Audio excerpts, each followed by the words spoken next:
अब आप ये बात जान लें कि कायद आजम रहमतुल्लाह अलैह ने 1943 में ये घर खरीदा, उनको कभी भी उस घर में नहीं रहने दिया गया। 1947 तक ब्रिटिश आर्मी ने उनको टाल मटोल के जरिए काम चलाया। उसके बाद पाकिस्तान के जो वजारत दफा थी और इस तरह के जो वजीर थे, उन्होंने सारी टाल मटोल के जरिए काम लिया और कायद आजम रहमतुल्लाह अलैह को 1948 तक कभी भी रहने ही नहीं दिया। एक कदम भी अगर कोई बंदा साबित कर दे तारीख के हवाले से कि कायद आजम ने उस घर में रखा हो, तो मैं उसका देनदार हूंगा और मैं अपनी ये वीडियो भी डिलीट कर दूंगा। ये सारा काम उस वक्त पाकिस्तान के जो लोग थे, जो हुकूमत थी, उन्होंने किया और 1947 से पहले ब्रिटिश हुकूमत ने किया। अस्सलाम वालेकुम दोस्तों, मेरा नाम है मोहम्मद सुलेमान और आप देख रहे हैं सुलेमान आइडियोलॉजी। दोस्तों, चंद दिन पहले कोर कमांडर लाहौर के घर पर जो हमला हुआ, उस पर हमारे मीडिया का एक बहुत ही मुनाफकाना रवैया जो है वो सामने आया, जिसमें बार बार ये बात की गई कि जिनाह हाउस पर हमला कर दिया गया। कायद आजम रहमतुल्लाह अलैह की स्नोकर टेबल थी, उसको जला दिया गया। कायद आजम रहमतुल्लाह अलैह का पासपोर्ट था, वो आधा जल गया। इस तरह की बहुत सी ऐसी चीजें जो है हमारे मीडिया में दिखाई गई। मैं यहां पर ये बात बयान करने जा रहा हूं कि वो हाउस जिसको आजकल जिनाह हाउस कहा जा रहा है, उस जिनाह हाउस में क्या कभी कायद आजम रहमतुल्लाह अलैह को रहने भी दिया गया? क्या कभी कायद आजम रहमतुल्लाह अलैह को उस घर का कब्जा दिया गया? क्या जो हमारे आज के फौजी जर्नैल हैं, उन्होंने बजाय इसके कि इस घर को कौमी विरसा बनाया जाए, उन्होंने वहां पर जो फौज वहां पर चढ़ा दी। मैं आज इसी घर की तारीख लेकर आपके सामने आऊंगा और मैं बताऊंगा कि किस कदर कायद आजम रहमतुल्लाह अलैह को जलीलो खार किया गया इस घर का कब्जा लेने के लिए, और उसके बाद फिर भी कब्जा नहीं मिला। और उसके साथ जो मादरे मिलत फातिमा जना है, उनके मुतल्लक जो कहा जाता है कि 3.5 लाख रुपए रकम देकर इनको जी हमने घर ले लिया, वो किस कदर इनको मजबूर किया गया था इस घर को देने पर, ये आज की बातें मैं करूंगा। इसके साथ साथ कायद आजम रहमतुल्लाह अलैह को ये घर किसने दिया, इसकी फरोख्त कैसे हुई, इन सारे तारीखी मामलात को लेकर मैं आज चलूंगा। तो मेरी आज की इस वीडियो को मुकम्मल देखिएगा ताकि आपके सामने सच खुलकर वाजे हो जाए। लेकिन साथ ही साथ मैं अपनी वीडियो शुरू करने से पहले यह भी बता दूं कि जिन लोगों ने वहां पर हमला किया, उन्होंने सरासर गलत किया। वहां पर औरतों ने किचन से स्ट्रॉबेरीज खाई, किसी ने कोरमा उठाया और कहा मैं अपने कुत्ते को जाकर डालूंगा, किसी ने मोर उठा लिया और कहा कि ये तो जी हमारे ही पैसे हैं, तो हमने उठा भी लिए, तो क्या कोई गलत काम कर दिया। अब बात करते हैं कायद आजम रहमतुल्लाह अलैह के उस घर की कि उसकी फरोख्त कैसे हुई और घर किस सन में बना। तो ये घर जो तारीख दान कहते हैं, जो तारीख ये बात बयान करती है कि 1939 में एक बंदा था शिव देओल हिंदू, उस बंदे ने ये घर बनाया और उसने बाद में फरोख्त किया ख्वाजा नजीर अहमद को। ख्वाजा नजीर अहमद ने अपनी बीवी को तोहफे में ये घर दे दिया। उस बीवी ने फिर इस तोहफा वाला घर जो है इसको बेच दिया मोहिन लाल बेशन को, जिसका आजकल बताया जा रहा है कि मोहिन लाल बेशन से कायद आजम रहमतुल्लाह अलैह ने ये घर खरीदा। फिर इस मोहन लाल बेशन से कायद आजम रहमतुल्लाह अलैह ने 1943 में ये घर खरीद लिया। अब इस बात तक तो हम ठीक हैं, लेकिन अब मैं बताऊंगा कि कायद आजम रहमतुल्लाह अलैह ने ये घर खुद भी खरीदा या फिर किसी के जरिए खरीदा, किस तरह इस घर की खरीद और फरोख्त जो है वो शुरू हुई। ये बात है तकरीबन 1943 की। कायद आजम रहमतुल्लाह अलैह बलोचिस्तान के दौरे पर थे। इसी दौरे के दौरान कायद आजम रहमतुल्लाह अलैह किसी अपने दोस्त के घर में बैठे हुए थे, तो उन्होंने वहां पर कुछ लोगों से गुफ्तगू की।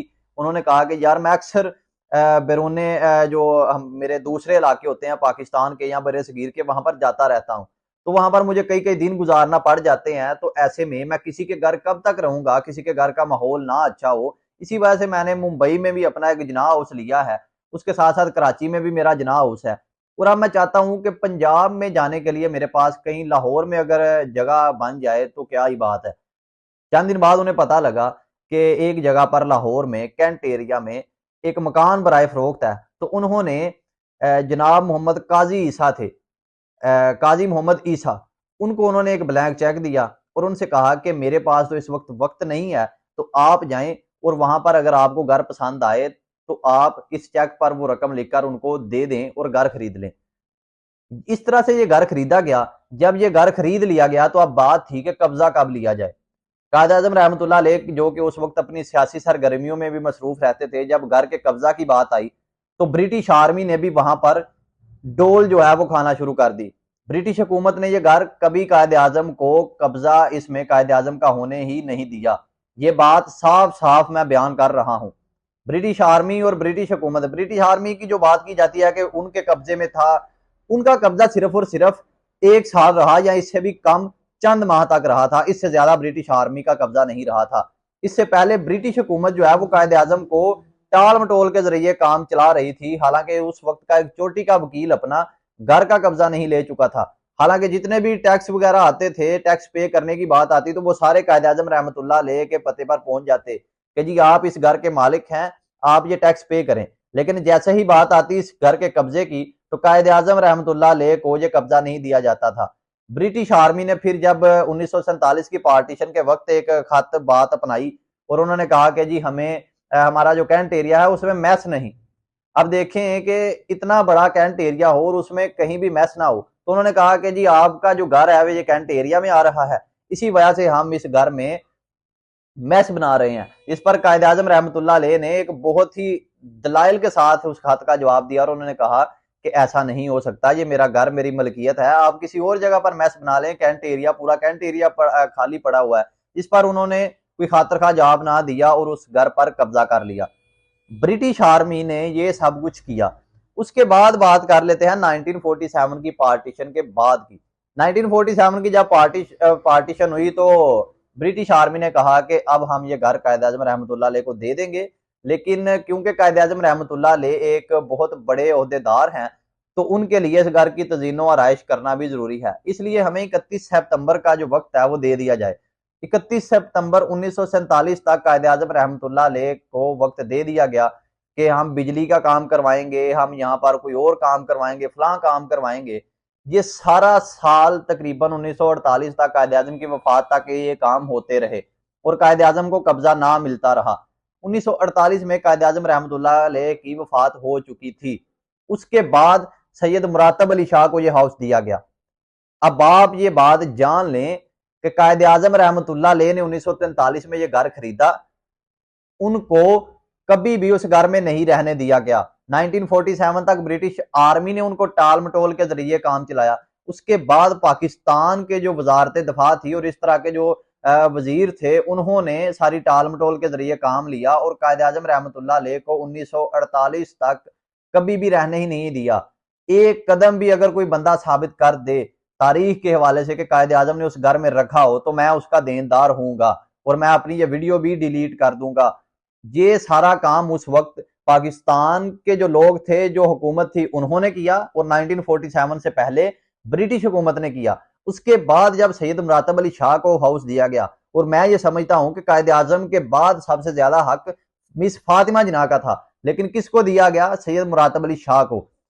फिर वजारत दिफा का एक खत आता है और उस खत में कहा जाता है कि हम GOC 10 डिवीजन को ये घर अलॉट करना चाहते हैं, इसलिए आप हमसे किराया ले लीजिएगा 500 रुपये महाना। 500 रुपये महाना पर ये किराया दिया जाता था और उसके साथ साथ ये घर GOC 10 डिवीजन को दे दिया गया सरकारी रिहायशगाह के तौर पर।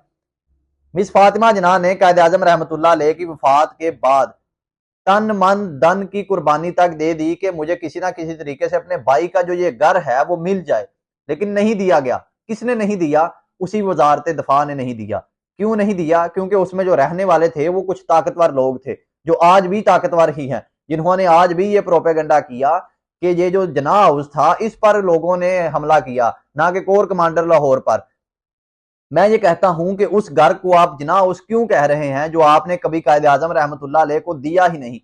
वो घर जहां पर कायदे आजम ने कभी अपना कदम तक ही नहीं रखा, उस घर को आप जना हाउस क्यों कह रहे हैं? आप ये कहते हैं कि वहां पर स्नोकर टेबल को भी जला दिया जो कि कायदे आजम की तारीखी स्नोकर टेबल थी, जहां पर कायदे आजम रहमतुल्लाह अलैह वो स्नोकर खेलते थे।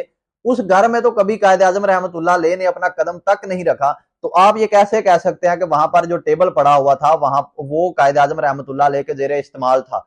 ये किस तरह से आप कह सकते हैं? आपने कभी वो घर कायदे आजम रहमतुल्लाह अलैह को दिया ही नहीं। उसके बाद मिस फातिमा जिना को जलीलो ख्वार किया गया, उनको ये घर कभी नहीं दिया गया।